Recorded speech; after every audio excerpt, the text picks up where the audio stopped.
Misalnya damai sejahtera, peace. Ada toko damai, tapi belum tentu isinya damai. Saudara nggak bisa jual beli begini, Pak, saya beli damai 3 kilo dan sukacita 1,5 kilo. Saudara nggak ada itu dijual. Ya, tapi begini, ada satu produk yang tidak bisa didapat oleh dunia sana. Produk itu namanya integritas. Katakan integritas. Integritas berasal dari kata asli Yunani namanya tamam. Katakan tamam. Tamam itu bening. Bening itu tidak buram. Ya kan? Nah begini Bapak Ibu, kita ini begini. Kita ini kan ada di sebuah sistem dunia. Ya, saya sebenarnya mau menerangkan tentang bumi dan dunia, tapi kayaknya karena melihat waktunya, saya takut Bapak Ibu tidak menangkap, malah nanti saya bisa lain ya. Bumi itu tempat, tapi di bumi untuk mengembang, kan gini, seperti gereja ini. Gereja ini tempat. Untuk mengembangkan maksimal itu harus punya sistem. Sistem itu namanya apa? Pastoral. Kemudian sistem apa lagi? Baptisan, sistem konseling pernikahan. Jadi tempat harus ada sistem, sistem harus ada tempat. Nah, bumi itu tempat, tapi bumi untuk mengembang maksimal itu harus ada sistem namanya sistem dunia. Itu yang disebut dengan kosmos, itu sistem. Jadi bumi dan dunia beda. Ya. Kapan bumi ada? Ya jelas, bersamaan dengan surga ada. In the beginning God created the heavens and the earth. Pada mulanya Allah menciptakan langit dan bumi, full stop, berhenti. Jadi langit di situ kan kita tahu semua secara teologi, Syama'in, Airaim selalu jama, seperti Elohim, Allah Bapa, Allah Anak, dan Allah Roh Kudus. Jadi langit di situ adalah langit surgawi itu, langit spiritual juga, langit manusia di atas kita ini. Nah, jadi begini, pada waktu alam, pada mulanya Allah menciptakan langit dan bumi, udah titik. Udah. Jadi kapan bumi ada bersamaan dengan langit ada. Makanya sebetulnya Tuhan itu sangat bersilangan sekali dengan bumi. Maksudnya begini, dia bisa ketemu siapa saja, kapan saja, di mana saja. Ya, saya tidak akan menjelaskan ini Bapak Ibu. Tapi begini, nah kita itu menghadapi sistem. Setelah manusia jatuh ke dalam dosa, sistem yang tadinya dikelola oleh manusia, kan manusia pengelola sistem. Ya, nah, ayat 2 kan kita jelas melihat bumi belum berbentuk, kosong gelap gulita, tohu bohu kosek. Itu bahasa Ibraninya. Roh Allah melayang-layang di atas permukaan air. Weru'a Elohim merhepek. Ya, saya belajar ini Bapak Ibu ya. Nah, Bapak Ibu begini. Jadi kemudian gelap. Nah, gelapnya itu sangat gelapnya. Nah, sistem dunia itu sistem gelap. Katakan gelap. Nah, gelap itu sistem. Bukan sekedar nggak ada lampu. Makanya betul. Kenapa gelap? Karena terang absen. Pokoknya begitu terang absen pasti ada kegelapan. Cara mengusir kegelapan gampang, nyalakan saja terang, selesai. Seperti Bapak Ibu berkata, kok di rumahku banyak tikus, ya mungkin banyak sampahnya. Keluarkan sampahnya, tikusnya hilang. Udah tidak perlu repot kok. Ya kan? Kalau banyak tikus, ya berarti banyak sampah di dalamnya. Keluarkan saja sampahnya, bikin bersih rumahnya, udah selesai. Nah, apalagi coba? Mau berteori apa saja? Ya, tapi itu kan melibatkan peperangan rohani, melibatkan pertobatan, melibatkan pembersihan dari dalam keluar. Makanya Kristen itu selalu dalam keluar, bukan luar ke dalam. Inside out, not outside in. Kalau luar ke dalam nanti main permukaan terus, agamawi. Kristen harusnya dari dalam keluar. Makanya murid-murid salah konsep. Dipikir penebusan itu menyelamatkan mereka dari tentara Romawi. Itu gampang. Yang paling bahaya penjajahan di dalam. Ya kan? Mereka pikir, ya makanya Yesus ditolak karena begini. Harusnya kan Mesias masuk ke kanan gerbang Antonia. Taklukkan Romawi, ambil alih semua enggak. Dia malah belok ke kiri ke bait Allah, bersihkan semua yang ada di situ, jual beli, motif-motif tersembunyi. Makanya betul, ini yang perlu diberesin ada di dalam, bukan di luar. Oke, saya tidak akan cari itu, nanti saya terpancing ke sana ya. Jadi saya akan tetap kepada integritas ya Bapak Ibu. Nah kemudian begini, Tuhan ciptakan sistem itu terang. Nah kejadian 1 ayat yang kedua, coba tampilkan boleh multimedia. Ini sama seperti yang kemarin dibacakan siapa? Kobe ini hari ini atau Tyler atau Pak ini Pastor Henry, saya lupa. Ini sama 2 Timotius 3. Kayaknya Kobe ini tadi ya, ajar itu. Ketahuilah di hari-hari terakhir akan datang masa yang suka, itu memakai kata kalepos, sekali. Tandanya apa? Ada dua di masa sukar. Manusia akan mencintai dirinya sendiri dan menjadi hamba uang. Itu dua dong. Itu yang disebut dengan egois. Egois itu bahasa Italianya keren. Centro di gravità permanente. Jangan tanya yang lain, saya hafal. Paling tambahnya es cappuccino, cafe latte. Ya itu aja. Yang lain saya nggak hafal. Jadi itu menjadi pusat perhatian kemana? Centro kan diri. Centro di gravità permanente. Jadi orang narsis itu selalu aku. Makanya Linta punya dua anak kembar, untukku dan untukku.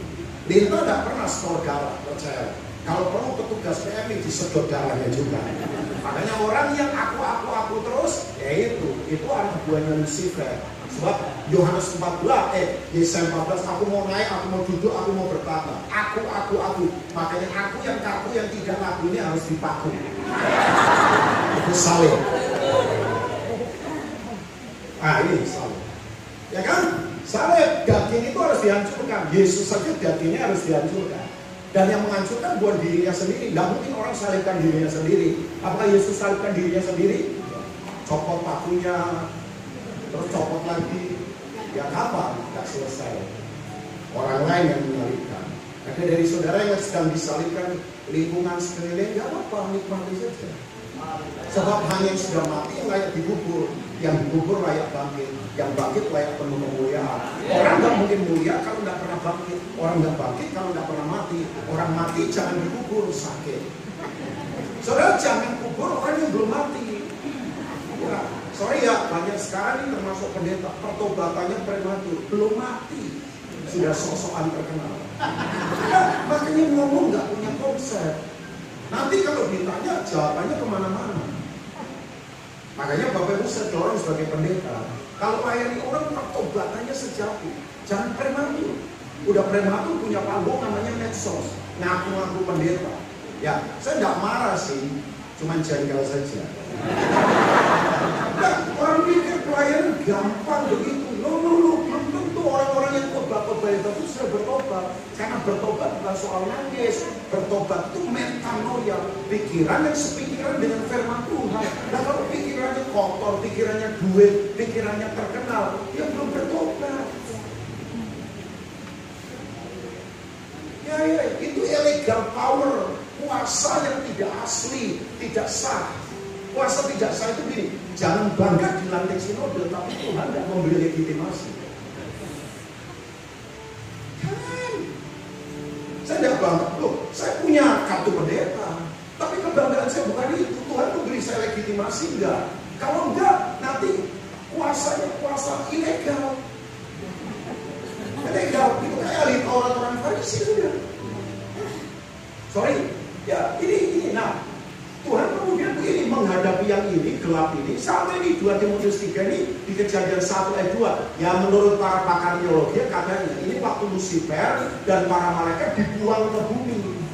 Nah dia kan makhluk roh, harusnya kan kulon pada penguasa bumi, manusia sebagai makhluk fisik, karena bumi itu materi. Sayangnya manusia malah menyerahkan kekuasaannya pada dia. Sebenarnya makanya mau namanya genderuwo, kuliah, kuntilanak, tuyul, nama apa saja jin, itu semua malaikat semua yang dibuang. Dan mereka itu kan penciptaan. Masa menang sama pencipta? Ya nggak mungkin lah, nggak mungkin.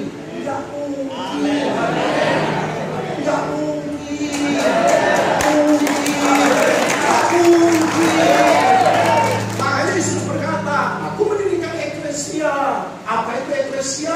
Governmental Assembly of the City, pemerintahan, memerintah. Ini gereja nggak main-main. Ekalio yang dipanggil untuk berdiri pintu gerbang kota. Berapa? Hades saja Alamo tidak menguasainya. Makanya saya kaget, kok ada gereja jatuh gara-gara duit? Ya gereja mana? Gereja jatuh gara-gara selingkuh? Ya gereja mana? Oh gereja alam maut saja tidak bisa menguasai. Matius 16 ayat 18, Matius 18 ayat 16. Itu talking about eklesia, ekalio. Ya, makanya dalam kerajaan Allah kan ada 3 komponen. Saya tidak akan bahas juga. Yang pertama Injil kerajaan, yang kedua eklesia, gereja, yang ketiga ada ambasador utusan. Lah orang tidak mungkin bisa diutus kalau nggak ada yang mengutus. Lah yang mengutus itu kerajaan. Makanya jangan mengutus-utus diri sendiri. Tidak disuruh Tuhan pelayanan, jangan. Cari kehendak Tuhan. Saya tidak mau ikut-ikutan di pelayanan. Oh trennya lagi ini, oh tren. No. Saya mau bersimpuh di kaki raja. Saya mau dapat arahan dari Tuhan. Udah, nggak usah. Oh ini trennya lagi ini, Oh ini gereja lagi hebat ini, kita ikuti. Udah, saya semua lihat filmnya itu gereja-gereja begitu. Nanti nilainya apa, ujungnya kemana, jadinya apa. Udah, saya tahu. Ya, kok saya jadi marah ya? Ya, marah kudus saja, kan nggak apa-apa pendeta marah kudus. Oke, coba lihat ayat yang kedua, Kejadian 1 ayat yang kedua. Nanti Tuhan kemudian bikin sistem. Nah ini. Oh nggak ada sih. Oh listriknya ya. Oke, ya baca. Kan pendeta punya Alkitab. Ya kita bagus banget ini ya. Ya, maafkan itu bahasa bercanda saja. Saya percayalah, saya memang begini, agak kurakan tapi kudus. Ya, saya mau punya spirit brutal tapi kudus daripada jaim tapi najis. Ya kan? Brutalianus. Kebrutalan yang kudus daripada kejaiman yang najis. Ya kan? Itu teologi apa itu saya? Tapi nggak sesat lah. Kalau sesat pasti Pak Robert nanti tegur saya. Kalau Pak Benny kayaknya ya, dia selalu baik pada saya. Ya lah, kalau Pak Robert kan ahli teologi. Mana Pak C? Haleluya Pak C. Gak ada teriakan. Sudah agak lama nggak ke Papua berarti ya, jadi bukan teriakan. Oke. Jadi bumi berbentuk kosong, gelap gulita kan? Ya kan? Gak ada harapan, bingung, semua kacau, tohu bohu kosek. Nah, tahu nggak menghadapi itu Tuhan kemudian berkata, berfirmanlah Allah, jadilah apa? Terang. Lalu terang itu jadi. Jadi begini, Tuhan itu pertama kali berfirman itu jadi terang. Nah, terang itu apa? Saya tanya sama anak muda, terang itu apa? Lampu om, loh. Terang itu apa? Cahaya Pak. Ya benar. Terang itu sistem Efesus pasal 5. Terang berbuahkan kebaikan, terang berbuahkan keadilan, sedek. Tahu sedek? Adil itu bukan bagi roto, itu namanya bagito. Kalau beli 50, saya 50, itu bagi roto.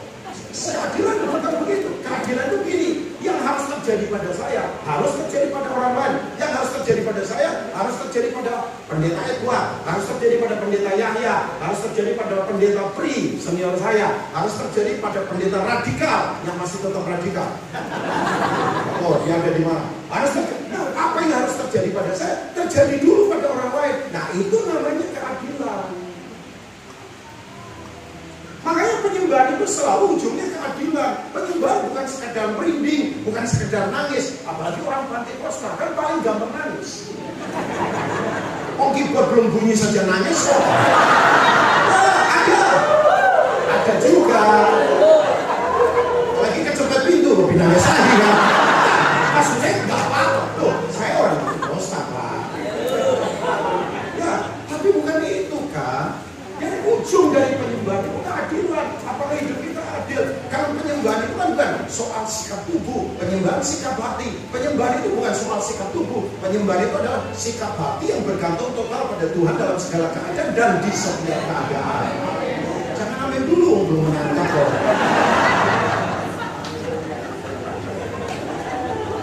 Ya. Itu worship. Worship is talking about justice. Penyembahan itu bicara keadilan. Penyembahan itu berbicara begini, apa yang harus terjadi pada saya sukses, saya kaya, harus terjadi pada orang lain. Kalau enggak, ya cuma. Nah begini, terang itu sistem. Apa itu sistem? Sistem sederhana, keterpaduan strategi yang kita kerjakan bersama secara komunal sebagai tubuh Kristus untuk kemajuan ke depan, atau bahasa rohaninya. Sistem itu keterpaduan strategi yang bisa menerjemahkan alam rohani teraplikasi dalam alam jasmani, dipraktekkan. Kasih kalau nggak dipraktekkan satu dengan yang lain mistis. Itu dunia lain. Ya, kita nyanyi, ku kasih kau dengan kasih Tuhan, panen gigi dengan kasih. Yang satu kurang beras, yang satu lagi susah, gak peduli. Yang penting panen gigi. Sorry ya, Tuhan itu di atas kan sedih. Kita pikir kita tepuk tangan Tuhan tiap minggu. Setelah itu keluar, kita rasa kita Kristen. Muara Kristen bukan di hari Minggu, muara Kristen itu di kehidupan sehari-hari. Ya kan? Hari ini harinya Tuhan, mari kita bersuka cita. Kalau dibaca hari Senin, hari ini harinya Tuhan. Dibaca Selasa, Rabu, Kamis, Jumat, Sabtu, Minggu, hari ini harinya Tuhan. Makanya sadarnya Tuhan di kehidupan, jangan sadar Tuhan di gedung gereja. Jangan sadar Tuhan waktu ibadah. Jangan, pasti sadar Tuhan. Kebangetan kalau di sini nggak sadar Tuhan. Ya, khotbah tentang Tuhan, nyanyi tentang Tuhan, Kristian nyanyi tentang Tuhan. Kan nggak ada nyanyinya lagu tak gendong kemana. Itu Mbak Suret itu. Tiba-tiba ingat Mbak Suret saya. Ya Mbak Suret gomblo ya kan dan sebagainya. Oh itu keren-keren itu. Saya penggemar Mbak Suret juga. Ada zamannya. Nah, saya penggemar musik apa saja. Oh iya, musik apa saja. Campur sari oke, dangdut oke, keroncong oke, jazz apalagi. Saya penikmat jazz. Tapi sekarang ini tuh sadar Tuhan di kehidupan. Nah, terang itu sistem. Katakan sistem. Nah, sistem itu karena kita menghadapi dunia yang punya sistem. Nah, sistemnya dunia ada 3. Satu adalah sistem agama.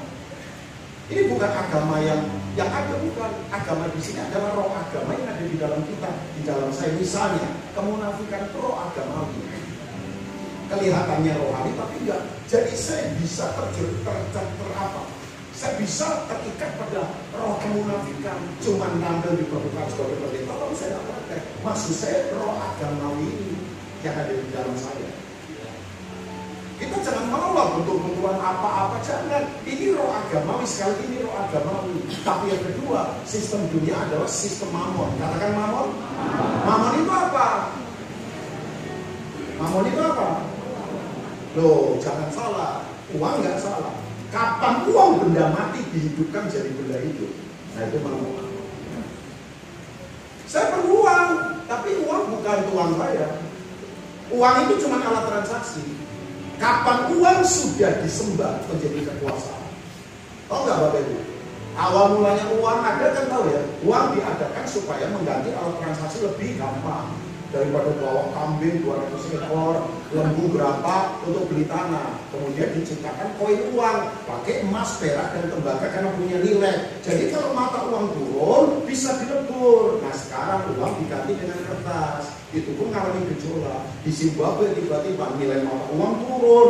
Akibatnya orang, bayangkan, berbal-bal uang, banyak uang dibakar karena nilainya turun.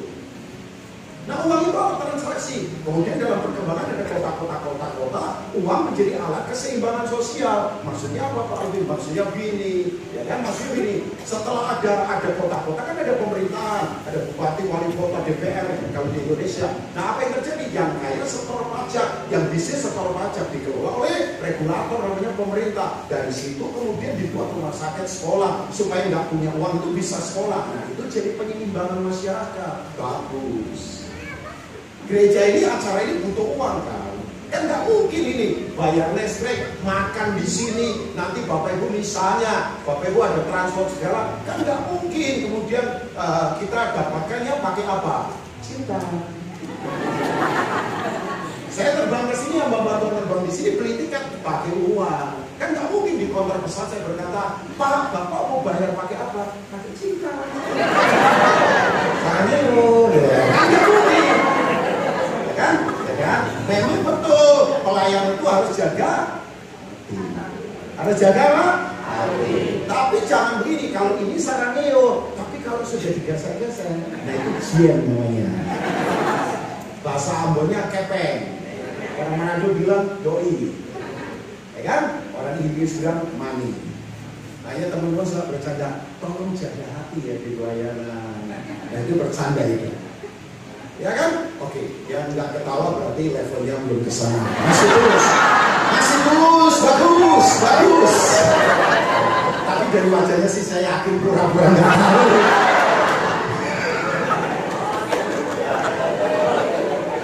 Pura-pura saja nggak tahu. Kayaknya saya yang paling berdosa kayaknya ya.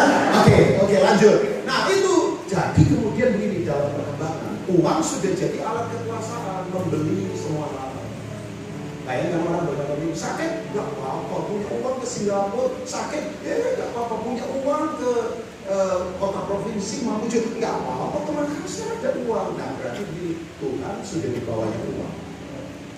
Uang jadi alat kekuasaan, yang parah lagi, uang sekarang jadi kekuasaan itu sendiri yang disembah. Kapan benda mati dihidupkan, yaitu mamon. Ciri mamon ada 3, pelit, kikir, tamak. Saya tidak akan bahas, kalau nanti wajahnya tersinggung mendengar ini ya. Karena kayaknya melihat wajah saudara, belum waktunya keluar dari itu. Jadi saya tahan aja, saya tahan. Saya kira saya tahan saja. Bisa ke sini, saya belokkan. Oke, tapi begini, yang berikutnya, sistem dunia namanya sistem berhala. Katakan berhala. Berhala itu ini, satu sistem spirit agamawi, saya ngomong roh agamawi yang di dalam kita pemunafikan, gak praktek firman, cuma teori, itu mengikat kita di dalam. Yang kedua mamon, yang ketiga adalah berhala. Berhala sistem, oh iya, sesuatu yang lebih Tuhan itu berhala, termasuk pelayanan. Ada orang sudah moralnya hancur untuk pelayanan, karena menganggap pelayanan itu sebuah identitas dirinya. Sorry, hati-hati berdiri di belakang mimbar ya. Sebab hidupnya tidak ada tahuan. Makanya lebih-lebih saya akan menjauh dari mimbar. Karena banyak orang berdiri di balik mimbar yang hidupnya tidak ada tahuan aslinya, cuma kelihatan mimbar. Makanya Tommy Tene satu kali nulis buku judulnya God Session. Tiba-tiba di sekolah lagi, wah perlawatan mimbarnya pecah. Wah, nah itu orang yang berpandangannya ya yang karismatik begitu suka. Wah, berarti Tuhan melawan. Teman saya malah ngomong begini, jangan-jangan Tuhan tidak suka mimbar karena banyak orang bersembunyi di balik mimbar. Itu kalau saya punya sudut pandang tajam, ya bisa saja, bisa lawatan, bisa saja Tuhan sedang membongkar kehidupan para pelayan yang ditutup-tutupi oleh hal-hal yang kelihatannya sakral lainnya. Saya tidak mau terlalu dalam lagi, so wajahnya sudah mulai marah sama saya. Apa-apa, saya memang sengaja membuat saudara. Nah kembali lagi apa yang ingin saya sampaikan. Nah di mana ada penyembahan berhala sistem ini, pasti akan ada 3 hal. Nah ini kenapa saya perlu sampaikan integritas. 3 hal itu yang pertama akan ada banyak orang gila. Semua penyembahan berhala membuat orang jadi gila. Pasti. Saya ke beberapa daerah yang penyembahan berhala yang tinggi, banyak orang gila di sana. Tahu nggak? Gila nggak hanya lari telanjang.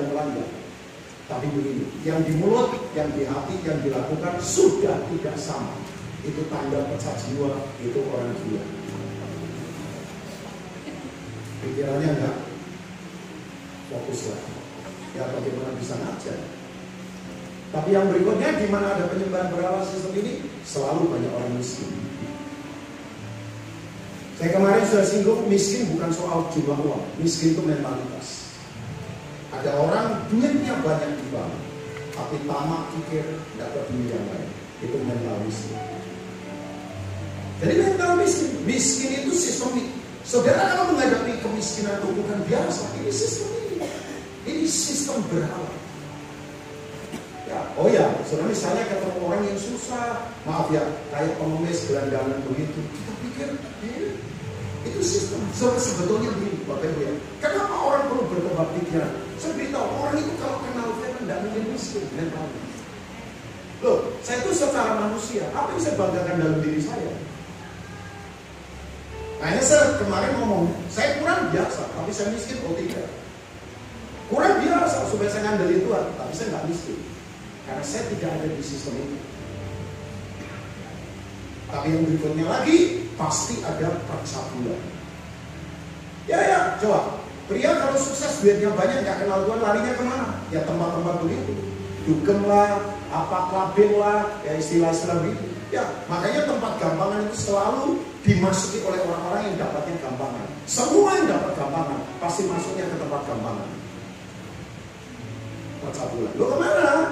Orang kalau nggak kehadiran Tuhan ya sukanya mengumbar seksual. Makanya begitu Adam dan Hawa jatuh ke dalam dosa, maka bersekutulah Adam dengan Hawa, maka bersekutulah Kain dengan istrinya. Orang pikir hadirat Allah digantikan dengan kenikmatan seksual. Kalau ke situ. Ya, oke. Nah sekarang, kenapa kok penting kita menghadapi ini dengan integritas? Apa itu integritas? Nah, kita coba baca 1 Petrus 2 ayat yang ke-11 sampai 12. Oh, ada juga ya. Oke, saya bacakan di Alkitab saya. 1 Petrus 2 ayat 11 sampai 12. Background ayat ini adalah setelah Titus menghancurkan Yerusalem tahun 70. Jadi Second Temple yang dibangun eranya Zerubabel dan Ezra dan Nehemia hancur. Itu menurut seorang penulis namanya Flavius Josephus. Dia berkata, God atau apa, saluran air di Israel itu darah semua. Karena puluhan ribu orang dibantai. Persis setelah 40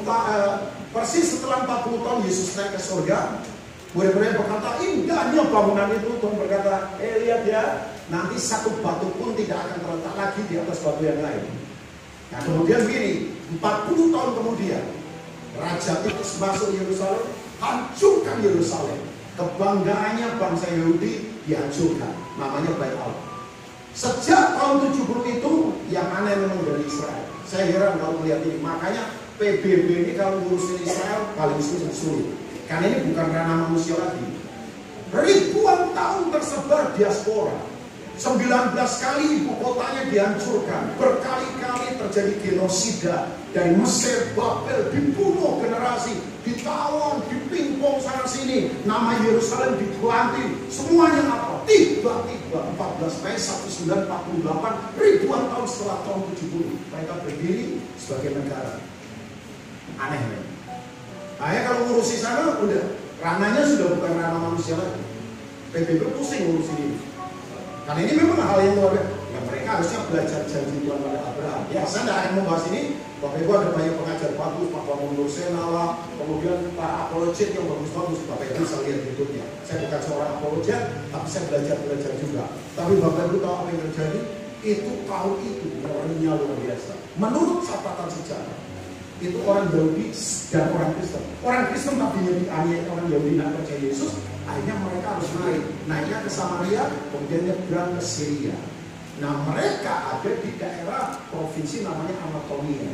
Itu pun wilayah Romawi dalam bahasa Yunani. Coba Bapak Ibu bayangkan ya, mereka ini orang Yahudi berbahasa Ibrani, harus ada di daerah asing, makanan asing, ketemu lingkungan asing, budaya asing. Mereka makanya disebut oleh Petrus para pendatang, kayak kita musafir. Salah rohani. Nah ini nasihatnya Petrus. Jadi kita ini memang betul Bapak Ibu keluar dari tempat ini sistemnya nggak enak. Korupsi, ketidakadilan, kadang izin susah misalnya. Ada yang ngalamin? Ditekan-tekan mungkin. Ya jangan marah. Kan memang loh iya wah orang pikir enak ya pelayanan di luar negeri. Siapa bilang? Ya, saya kemarin udah cerita dalam anugerah Tuhan, hampir 2 minggu saya ke Australia. Saya itu dalam anugerah Tuhan sejak awal 2000 sudah pelayanan ke sana. Beda sekali sekarang. OB ini punya anak di Australia ada 3 sekolah semua. Tadi udah diceritakan, beda banget. Anak yang lahir di sana sekarang akte kelahirannya nggak boleh ada jenis kelamin pria ataupun wanita. Pokoknya lahir saja. Nggak boleh ada nama papa, mama. Parent, orang tua. Jadi begini, kalau orang tua berarti bisa laki sama laki, perempuan sama perempuan. Ya, biasa sekarang di belakang kan terjadi kekacauan juga. Pria 1, wanita 2. Tapi ada pria yang masuk ke wanita juga, termasuk saya karena kebetulan. Ada ibu yang masuk ke pria juga, jadi memang terjadi kekacauan di belakang. Di belakang itu kekacauan, tapi bukan Babilonia, percaya ya. Kayak kekacauan ini. Ya, oke lah ya. Tapi Bapak Ibu tahu nggak? Di Australia sekarang WC atau kamar mandi itu sudah ada 3, laki, pria, dan yang tidak jelas. Jadi yang tidak jelas masuk ke situ bayangkan. Dan sekarang semua kantor-kantor begitu, sekolah-sekolah begitu. Kalau menghina mereka, Bapak Ibu bisa dituntut di pengadilan. Belum lama saya dengar dari Pak Edi, malah saya belum dengar. Ada pendeta yang melawan itu khotbah itu ditikam, ditusuk-tusuk. Australia. Yang kita marah ini, mereka seenaknya nuntut hak, tapi kita tuntut hak kita nggak boleh. Apa itu namanya? Menghadapi sistem. Kita ini berhadapan dengan sistem, makanya nggak boleh sendirian. Ini sistemnya gini. Ini Mazmur 2 ayat 8 sedang digenapi. Mengapa rusuh bangsa-bangsa? Mengapa raja-raja bersiap-siap melawan Tuhan dan yang diurapinya? Yang diurapinya ini adalah bapak-bapak ibu ini eklesia. Mereka melepaskan diri dari tali Tuhan. Makanya negara-negara barat berkata, kita bukan negara Kristen. Kristen itu kuno, agama Kristen itu kuno. Saya bilang, boleh kamu tinggalkan tradisinya, tapi Tuhannya jangan. Ya memang masalahnya lagi apa sih? Ya sorry ya untuk saya juga. Kebanyakan kita ini pelayanan nggak ada keteladanan sih. Pelayanan jatuh, selingkuh, jatuh duit. Makanya banyak orang yang kemudian meragukan kekristenan. Nah saya berdoa dari tempat ini, yuk lahir orang-orang yang punya integritas. Maafkan saya ya, orang dunia boleh tutup telinga waktu kita bicara, tapi mereka nggak bisa tutup mata waktu lihat hidup kita. Pemimpin bukan posisi, pemimpin itu soal keteladanan. Apa itu kepemimpinan? Kapasitas mempengaruhi orang lain melalui inspirasi yang dimotivasi oleh hasrat yang dibangkitkan oleh suatu visi, dihasilkan oleh sebuah keyakinan, dinyalakan pada sebuah tujuan ilahi. Haleluya, tapi belum menangkap, saya mengulangi lagi. Apa itu kepemimpinan? Kepemimpinan adalah kapasitas mempengaruhi orang lain melalui inspirasi yang dimotivasi oleh hasrat menyembah Tuhan, dibangkitkan oleh satu visi, waktu menyembah Tuhan adalah visi yang dihasilkan oleh keyakinan iman yang dinyalakan pada sebuah tujuan ilahi, divine purpose. Jadi kepemimpinan tidak perlu rebutan jabatan, posisi. Bapak itu ada di mana saja. Kalau Bapak itu menginspirasi, itu ada. Bangsa kita butuh inspirasi. Jabatan pemimpin sudah terlalu banyak, tapi yang menginspirasi ini sekarang dibutuhkan. Inspirasi di keluarga, inspirasi di masyarakat, inspirasi di bisnis, inspirasi di pelayanan, inspirasi di kehidupan. Karena kekuatan inspirasi itu kayak sel kanker yang nggak bisa dicegah.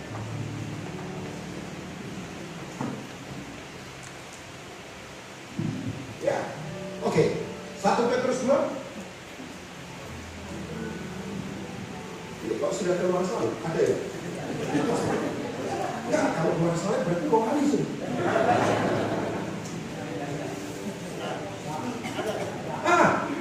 Ayat yang ke-11, Pastor.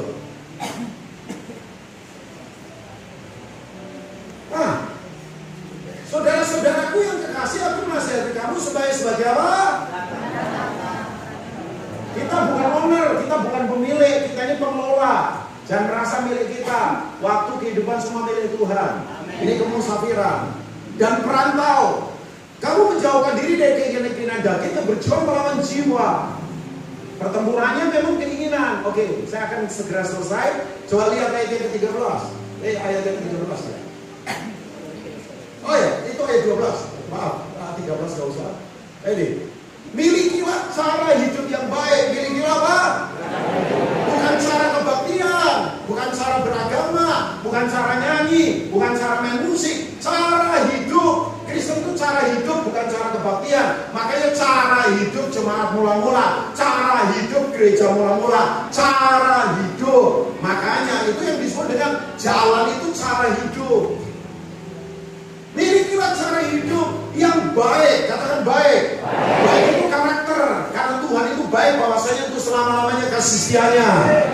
Di tengah-tengah bangsa-bangsa yang bukan Yahudi, sebab apabila mereka memfitnah kamu.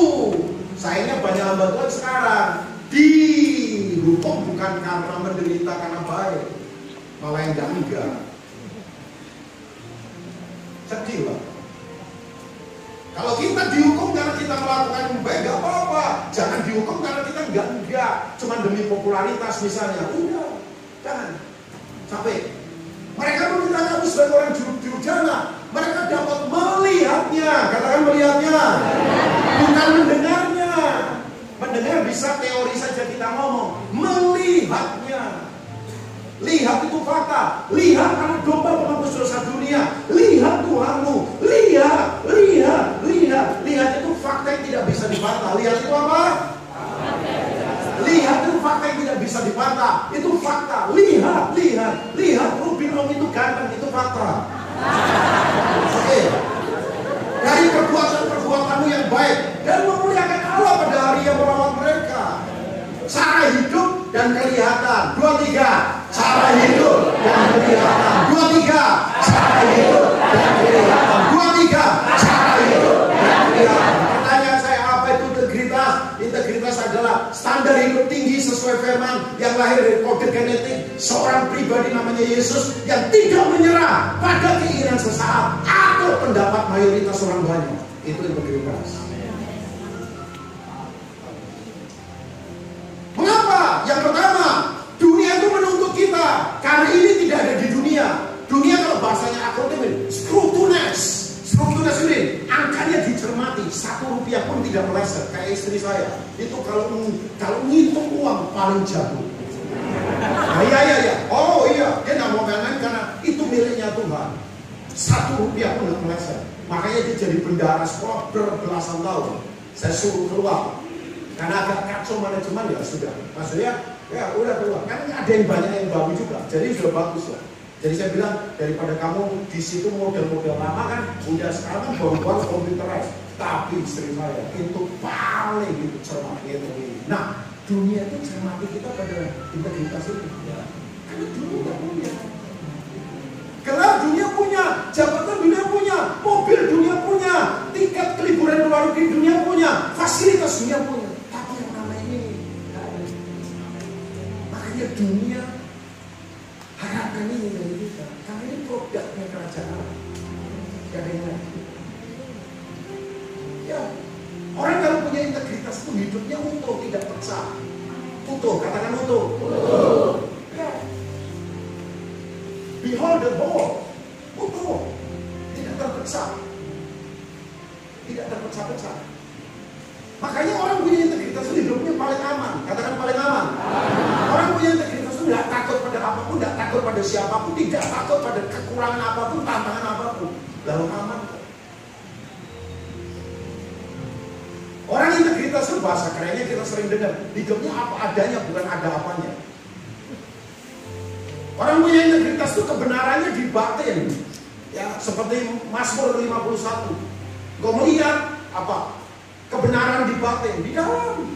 Orang integritas gak pura-pura. Orang integritas itu gini, dia di depan kamera bagus, di luar kamera enggak. Orang integritas gini, dia tetap baik walaupun banyak orang. Dia tetap baik walaupun sedikit orang. Gak ada orang, dia tetap baik. Ada orang, berubahnya banyak kalau banyak orang. Ada orang, berubahnya sedikit kalau sedikit orang. Ada orang, gak berubah kalau gak ada orang.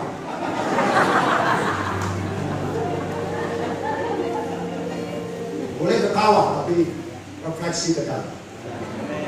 Sudah percayalah, yang saya sampaikan ini penting. Ya. Saya belajar di depan kamera saya begini, gak ada kamera saya begini. Udah, makanya kenapa banyak CCTV sekarang? Karena integritas sudah gak ada.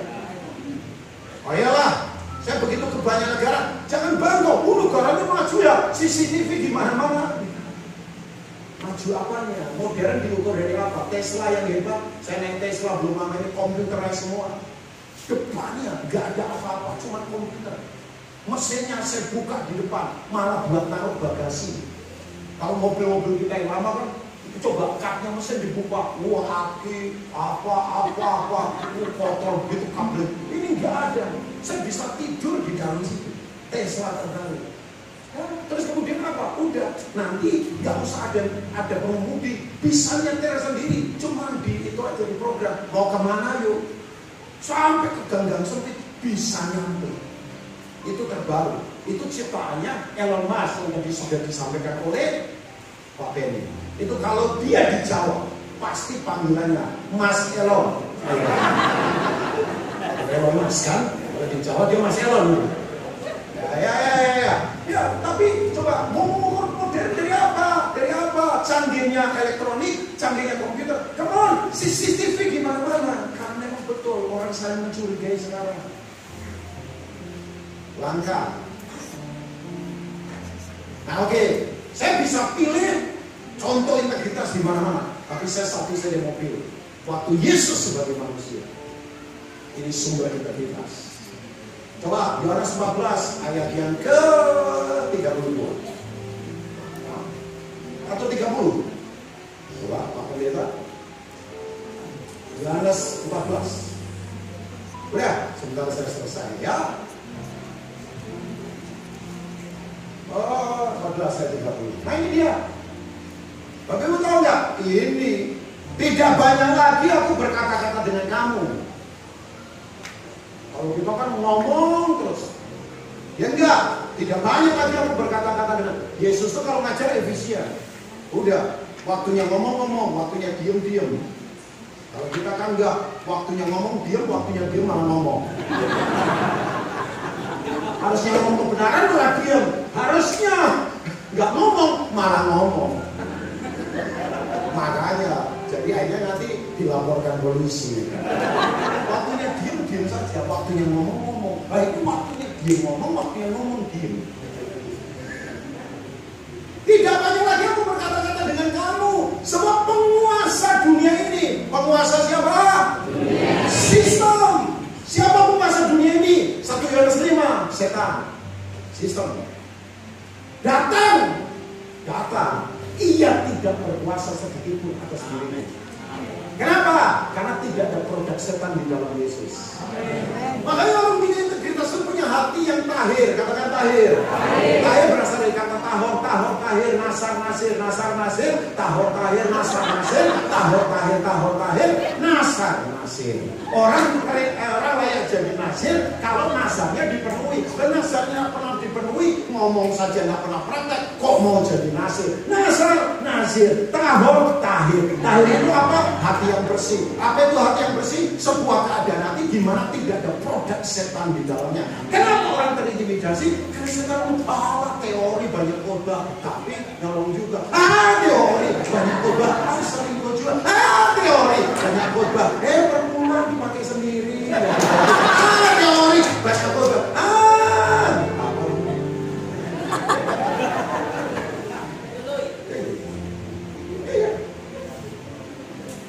Hidupnya terintimidasi terus, hidupnya ketakutan terus. Gak bersih. Saya dari tadi pukul sini agak sakit juga. Kayaknya seneng ya, dengar buku yang mau buku. Haleluya. Waktu gede masih.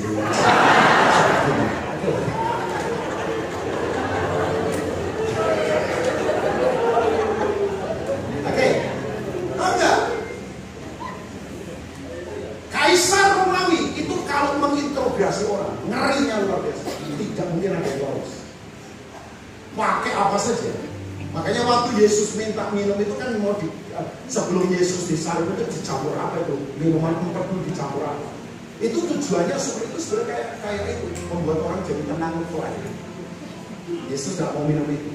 Tapi mereka cara itu gelasnya ngerinya luar biasa. Orang Roma kalau perlu dia apalah, dicepret apa, tusuk apa, sampai ngaku ruangan dibuat sempit, panasnya luar biasa, pokoknya dibuat gelap, ngeri, pokoknya dengan segala cara supaya ngaku. Tapi tahu nggak? Pilatus bawa dia, pakai mahkota diri.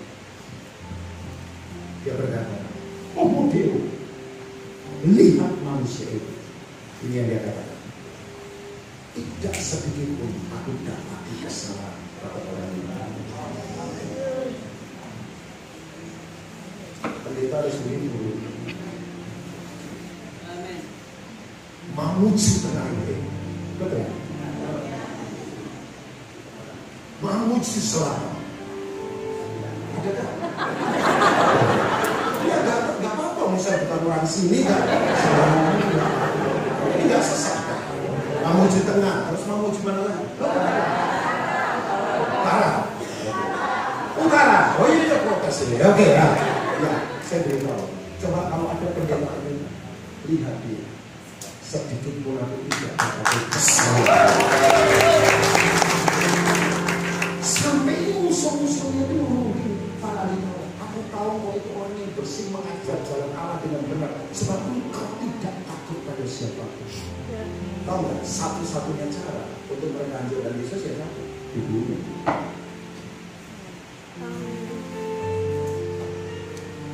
Kagum nggak? Saya kagum. Silakan orang kagum mungkin, silakan orang kagum jabatan, silakan kagum orang, silakan kagum fasilitas, silakan kagum mobil, silakan kagum apa. Saya kagum Yesus. Amin. Sekarang praktis, bagaimana itu dalam hidup kita? Bapak Ibu cek kelemahan kita. Kalau kita lemah di satu tempat yang melemahkan kita, Bapak Ibu lari saja dari situ. Jangan main-main di situ. Saya tahu kelemahan saya. Saya kalau ada di lokasi yang di mana itu kelemahan saya lari. Lari jangan mendekat, menjauh. Kayak Yusuf. Kalau ada yang lemah di uang, begitu ada godaan, lari dari situ. Lemah di seks, ada godaan, lari dari situ. Udah, saya nggak mau ngomong yang rohani, lari situ. Jangan coba-coba. Saya sambil bahasa roh. Bahasa roh dulu, lari saja. Saya tahu dari wajah ini banyak kelemahan soal daging seksual saya tahu. Wajahnya, karena itu ya. Ada juga yang lemah duit. Oh, sementara saya foto ada duit terbang di atas kepala saya. Ada yang lemah soal please, sombong. Pokoknya kalau ketemu orang kayaknya rasa dirinya paling benar ya. Coba kali ya. Itu yang pertama. Praktis ya, lari.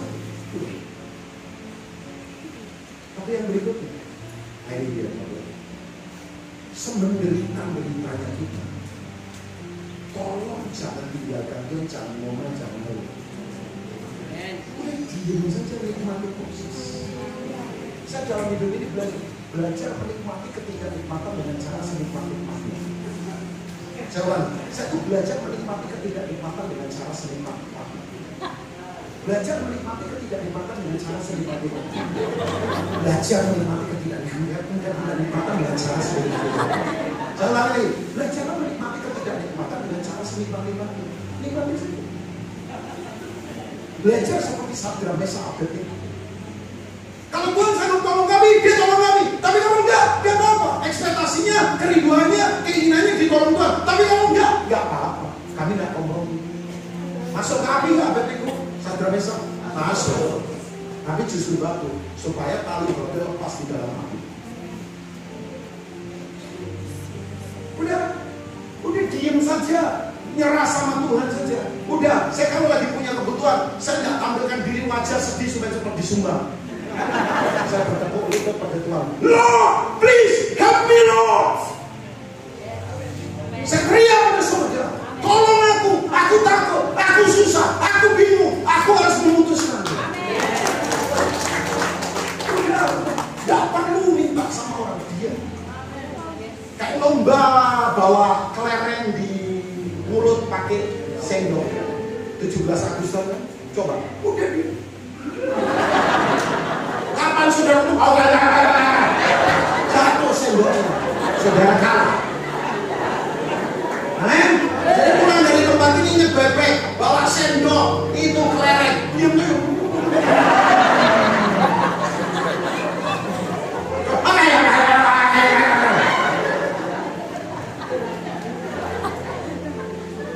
Oke, saya tutup juga. Yang ketiga, orang di atas kita bisa salah, pemimpin kita bisa keliru, tapi respeklah tetap sama mereka. Jangan bikin suara gaduh, jangan menciptakan atmosfer jahat, jangan kemudian gerakin orang untuk melawan. Jangan. Respect, hormat, honor harus ada pada kita. Saya nggak pernah mau melawan orang yang Tuhan tempatkan di atas saya. Itu sebuah kehormatan buat saya. Daud beberapa kali punya kesempatan bunuh Saul, tapi dia berkata enggak. Aku tidak mau mengusir orang yang hilang. Sebab rasa hormat sekarang hilang. Orang serang kiri kanan, orang kasar kiri kanan, orang bisa ngomong apa saja sekarang di Facebook, di Instagram. Tapi yuk di sini kita punya integritas.